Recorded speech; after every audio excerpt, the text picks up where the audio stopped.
इसके पहले भी हम लोग कई वर्षों से धरना प्रदर्शन करते हुए आ रहे हैं, लेकिन दुर्भाग्य की बात है कि टाटा कंपनी बनने से जो 18 मौजा के लोग जो विस्थापित हुए हैं, आज तक ना टाटा कंपनी ना सरकार रैयतों को ना विस्थापित प्रमाण पत्र दिया है, ना मुआवजा दिया, या नौकरी दिया है, ना जमीन वापसी की है। तो इसीलिए हम लोग लंबे समय से संघर्ष करते हुए आ रहे हैं। आप लोग देखे होंगे कि आज ये जो डिमना डैम में 12 मौजा के लोग विस्थापित हुए थे, लेकिन वहाँ उस क्षेत्र के जो गांव है पुनसा, नुतुंडी, बराजपुर, पागदा, लाइलम, कोटा, सुसनी, हलुदबनी, इस गांव में आप लोग चले जाइए, कहीं पानी का माने शुद्ध पानी का व्यवस्था नहीं है। गांव के लोग जो है वहाँ पानी का व्यवस्था नहीं है, वहाँ शिक्षण संस्थान नहीं है, वहाँ स्वास्थ्य केंद्र नहीं है, लेकिन उस पानी को लाके आपको बता रहे पूरे शहर के लोगों को बेचा जा रहा है। लेकिन जिसका जमीन में डिमना डैम बना है उसको कुछ नहीं मिला है।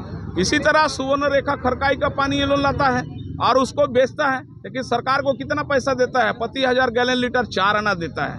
तो इस तरह पानी और मतलब जिस तरह जमीन का एक एकड़ जमीन आपको बता दे रहे हैं 1 रुपया में, जैसे जगन्नाथ मंदिर यहाँ बना है, सबलीज किया है।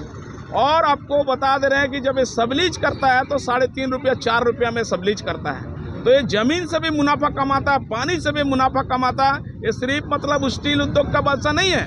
तो हमारा कहना है कि आने वाले दिन में जो लीज नवीनीकरण होने जा रहा है उसमें हमारा रैयतों का प्रतिनिधि रहना चाहिए।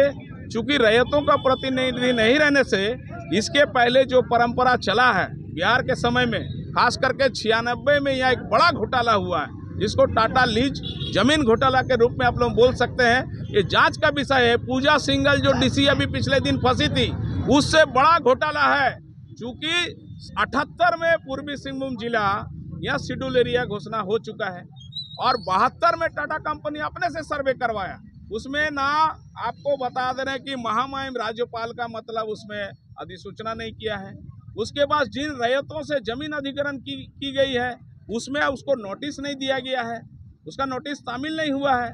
तो मेरा कहने के मतलब है गैर कानूनी ढंग से असंवैधानिक मतलब तरीका से वो जमीन को CNT एक्ट का जमीन बिना ग्राम सभा का परमिशन का, चूँकि 5th शेड्यूल एरिया में हिंदुस्तान के अंदर में जो 10 राज्य है उसमें ये सारा नियम कानून लागू है। यहाँ पे ये टाटा कंपनी माने ईस्ट इंडिया कंपनी से भी खतरनाक कंपनी है। इसलिए इस बात को मैं कह रहा हूँ, चूँकि 1895 का विद्रोह बिरसा मुंडा का जिसमें CNT एक्ट लागू हुआ, उस CNT एक्ट का वायलेशन करता है टाटा कंपनी। यहाँ कोल्हान में सबसे बड़ा विद्रोह हुआ सिंगराय विद्रोह का, जिसमें विल्किंसन रूल बना, उस कानून को भी टाटा कंपनी नहीं मानता है। 1769 में इतना बड़ा विद्रोह हुआ जल जमीन जंगल को लेके, जो कि आज़ादी की पहला लड़ाई है, उस विद्रोह को भी ये लोग नहीं मानता। तो ईस्ट इंडिया कंपनी से भी खतरनाक कंपनी टाटा कंपनी। और आपको बता रहे हैं जो 18 मौजा के लोग जो विस्थापित हुए हैं, हम लोग तो सरकार से यही चाहते हैं कि आज वर्तमान जो बजट सत्र चल रहा है झारखंड सरकार का, इसमें भू सुधार बिल लाए और फिर से यहाँ आपको बता देना कि जमीन का सर्वे हो और खास करके उन रैयतों का सर्वे हो। जिस तरह रघुवर दास अपने समय में सर्वे करवाया जो अतिक्रमणकारी है, जो आदिवासी मूलवासियों का जमीन में 86 बस्ती से आपको बता दें 114 बस्ती हो गया, लेकिन रैयतों का सर्वे नहीं हुआ।